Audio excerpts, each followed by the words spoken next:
in addition to becoming a successful NFT artist and also creating and really being an early member of one of the most prominent DAOs in the space, you also are out with a new project here, Shibuya, which takes NFTs from images to video and animation. Talk about how that works and how that might start to change the space. Yeah, so I think, obviously the wonderful technology of NFTs can be used for a lot more than just sort of the still images that we're seeing right now. And coming from an animation background myself, Shibuya is basically a platform that a content platform that allows users to engage and fund and participate in the outcome of long-form content, as well as become, participants and owners of the projects as well. And so it's really sort of, you can think of it as like a decentralized Netflix meets Kickstarter. Yeah, if you think about it that way, what are your ambitions? Over time, can this be a way that the traditional Netflix of the world can be overtaken by blockchain technology?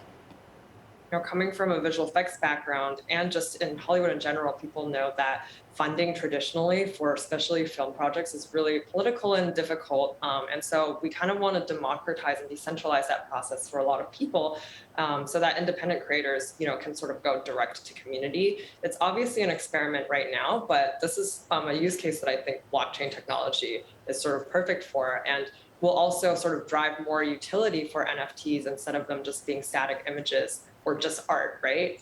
So that's the kind of thinking there, and we'll see how it goes. It's going well so far.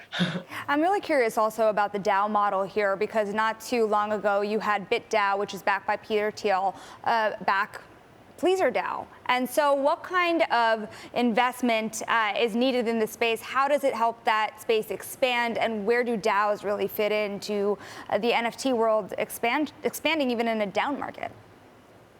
I think, sort of, you can think of DAOs as communities online, right? And, it's kind of like a hybrid between communities as well as almost like an on-chain company. And so, between BitDAO and PLEASRDAO and them coming together is just an example that, I feel like in a previous world, companies are sort of individual and competitive, and in the Web3 space, it's a lot more collaborative. And so they can actually join forces and make things even better.